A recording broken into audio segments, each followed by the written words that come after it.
Welcome back to another episode of Harmonious at Lunch, the show that fuels your business success. I'm Brandon Gano, your host and guide through the world of harmonious business growth. Today, we're unlocking powerful strategies with industry experts to help your business thrive. If you're a business owner, entrepreneur, or executive, you are in the right place. Join me and our incredible guests today on the journey to clarity, growth, and success. It is time to revolutionize your approach to business. Let's dive in with another episode of Harmonious at Lunch.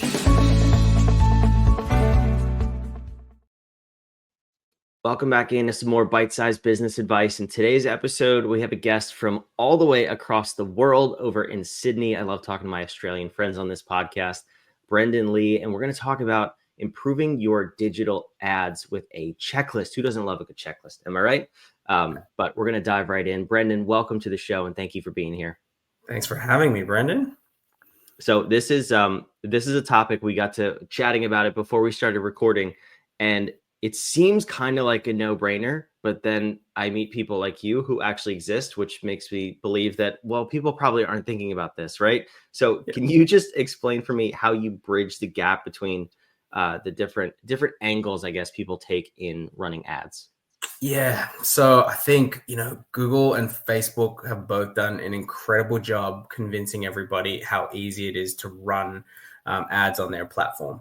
And that is technically very, very true. It is really, really easy to set up an ad.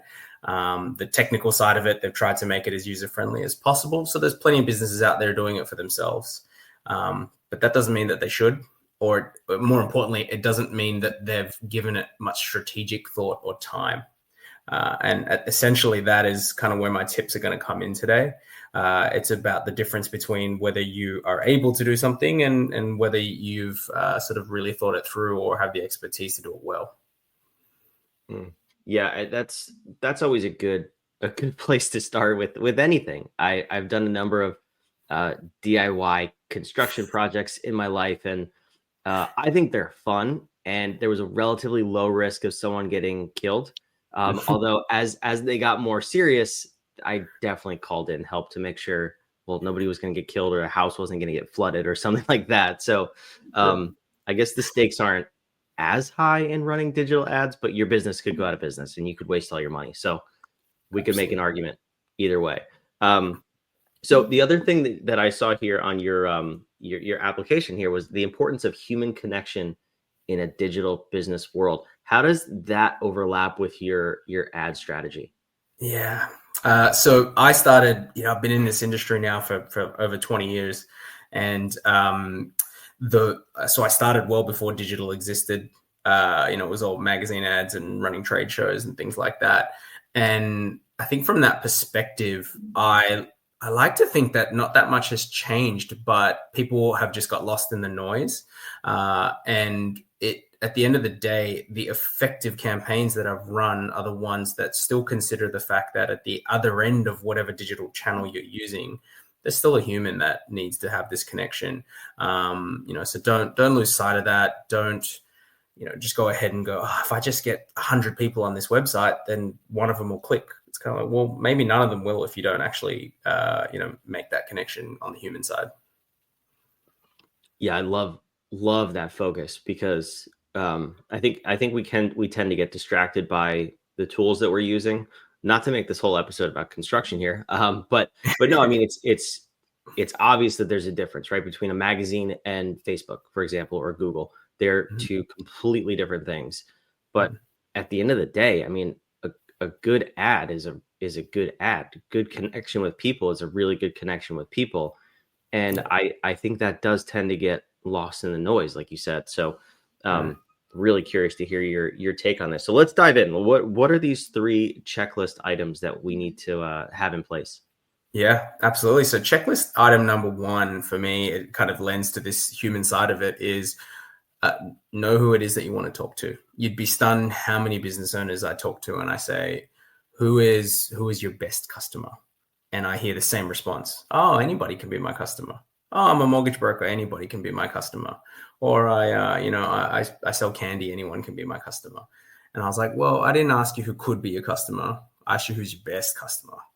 Because at the end of the day, that little distinction is who you should be advertising to. So there's lots of different ways to approach that. In my business, we run through workshops to identify what we would call an ideal customer persona. And we do it on two different fronts. We do it on one side where we look at the demographics of somebody, and that's the most common thing that you're going to see. Somebody's going to say, "Oh yeah, great, I've done an ideal customer persona. It's a 30 to 40-year-old male who works in a white collar job, etc., etc., lives in this place." Those are important because that's the tools that you're going to need to actually track that person down digitally or target that person digitally. But what's also important to not neglect is that psychological side of it. So, commonly, what are their pain points? Like, what is it that's actually frustrating this person? Because if you can't pinpoint that, you're not even going to grab their attention in the first place.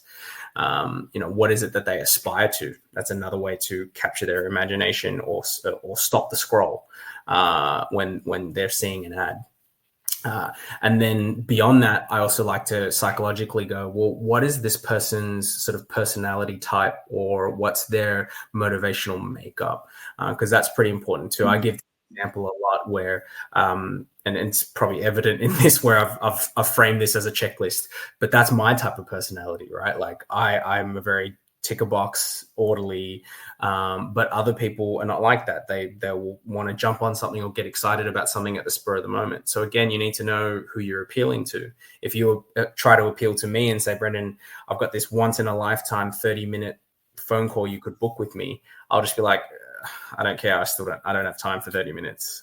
But if you offered me a checklist, I'd be all over that. So, it's about understanding that. So that's point number one. I like that. So if you were to meet a client or someone reaches out to you and you ask them that question, do you have your ICP set up? And they say yes.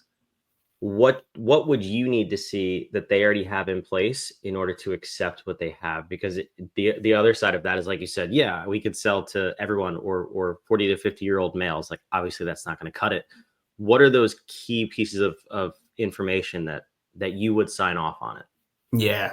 So definitely that's the framework that I identified earlier. So for me, it's really important. I need to hear 3 pain points. I need to hear 3 aspirational goals. I need to hear their responsibilities, be both professional and in life. So I guess what I mean by that is are they responsible for a team of people at work? Are they responsible for a family of children at home? All these sorts of things will definitely play a part into how you're going to capture this person's attention. And then lastly, and the most important one I said is the personality type. Find a way to understand that personality type, and that will become self-evident in one of the other next bits where I basically, in step 2, or as a segue to step 2, is I say you need to be able to create something that is of value to this person. So I think the one thing about digital, if anything, is it has created more noise, which means it's so much harder to cut through. It's so much harder to grab attention, but then it's also so much harder to convince somebody to take an action.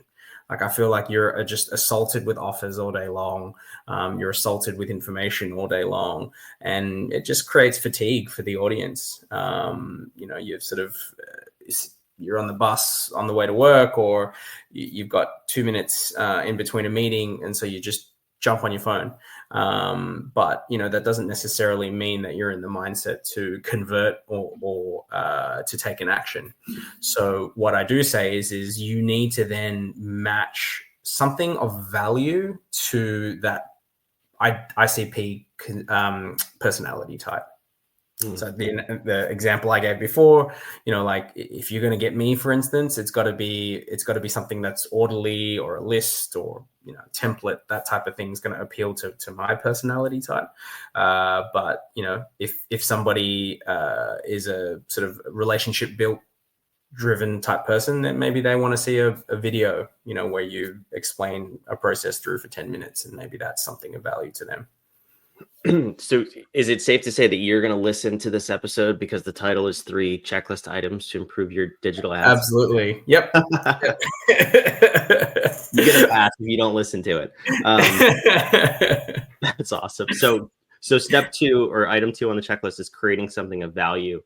I love everything you said so far, and it makes Yeah. complete sense. No one's going to click on an ad that says buy my stuff now for, milk is 5 cents a quart. I think those days are over. People don't Yeah. just look at the magazine that has the things that they need to buy. We have so Yeah. many more options these days.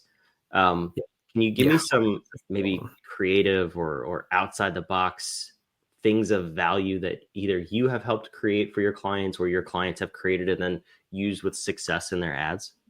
Yeah, absolutely. So the first thing I would say is 9 times out of 10, when I say that you need to offer something of value, clients inevitably go, okay, great, well, we'll give them a discount. And I was like, that's not what I said.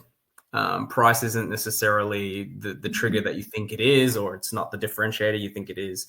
And it might not necessarily be value. Like if somebody doesn't see value at your product 100%, are they going to see it at value if it's 30% off? They still haven't really established that value at any point. So some of the things that we've built that are a little bit outside the box, we do a lot of calculator tools. So again, for the certain personality type, that can be what they're looking for. If somebody's sort of just fishing around, or they just want to get a rough estimate on something, that can be one of the hardest things to get on the internet these days, because you've got people who are afraid to give you a quote, or afraid to put their pricing transparently online. And I don't disagree with those two things. That I'm not saying those two things should be done by every business, but there's a long way between giving somebody nothing and no idea what you cost versus giving them a quote that they could hold you to. And so that's something that we've done quite a lot for a lot of clients, is go, well, let's just understand. Like a lot of the time, you can understand what are the three big variances to establish what somebody needs from you, and then just give somebody a ballpark from there. So one of my clients, for instance, they build stands for trade shows. Now, it's fully customized. So, no two things are the same. Every stand is different to down to the dollar. But what we were able to do was give their prospects a general idea, and we actually just did it with pictures. We just went, so we could just, a lot of the time it's how big is your stand? So obviously we just ask a question like, well, how many square footage have you got? But then we'd show a couple of pictures and be like, well, do you expect your stand to be like this, with loads of LED screens and lots of lighting, et cetera, et cetera?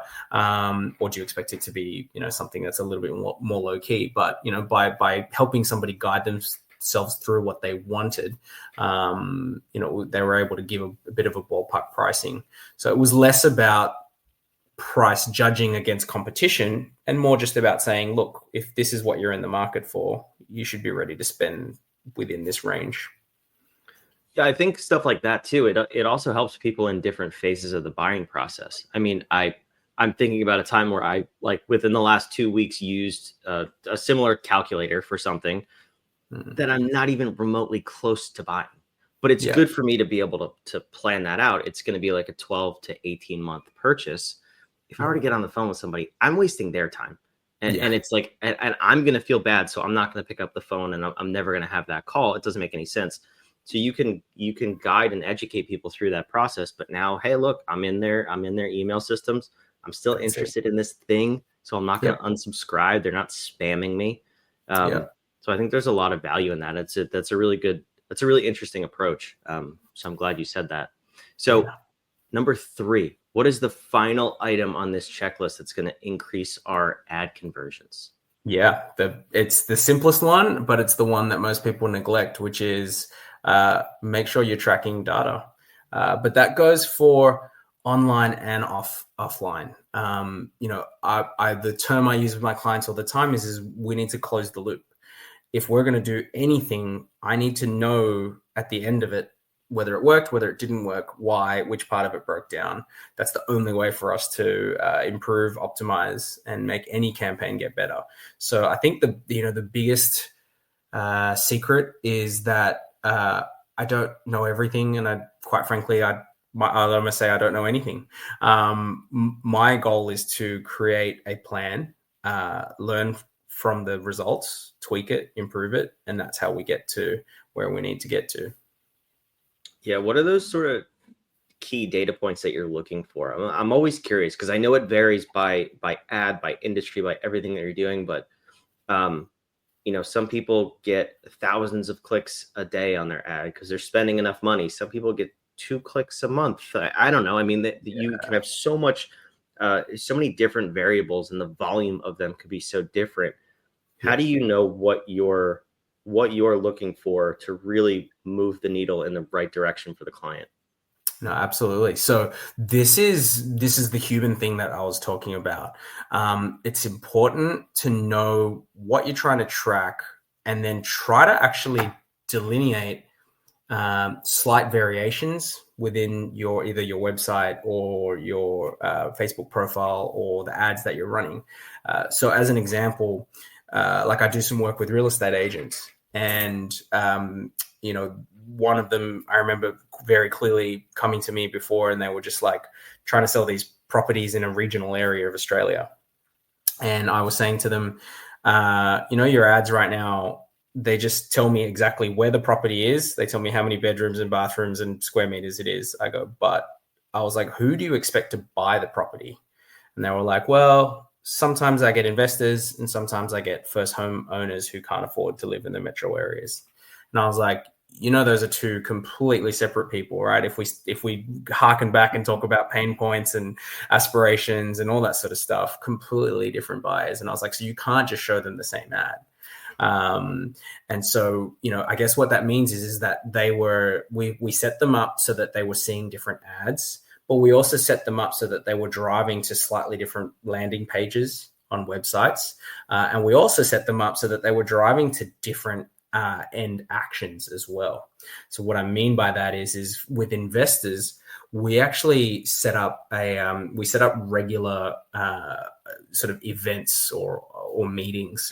And our theory behind that was this is for the first home buyer. If you're a first home buyer, you've never done this before. So you're a little bit apprehensive. You're probably feeling like you don't know enough. So our theory was, hey, let's get you in a room with like-minded people. Let's make you feel a little bit more comfortable. Let's also make you see that there's a bit of urgency or comfort around this with other people. And that worked really well. But then similarly, you want to get a time poor investor who's got 7 other properties into a room for 2 hours of a night. Like, it's just never going to happen. Like, that would be the worst offer to make. So, we had a very different offer for them. So all of those different data points, so it's not like we just went, hey, there's 1,000 clicks. We knew that, all right, these were clicks for this audience and these were clicks for this audience.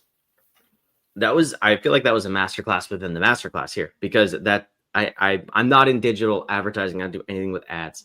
But I do see some of our clients who, they approach advertising with the lens of, well, I need to speak to different audiences, but then they go to the same place, and you can't really judge that. So your ads may get clicks and technically your conversion rate might be good, but then when they land on the same static web page, it's not speaking to any of them, which is a problem you addressed in point number 1. So I love that you explained it that way, because it makes so much more sense to paint different paths for very specific people. I don't think enough people do that. I'm glad you mentioned that. If anything, the things that have changed, I mean, I sort of said that I want marketing to still be as human as it was when I started 20 years ago. But the thing that has absolutely changed is that you do have this option, and it's cost effective still to be that personalized.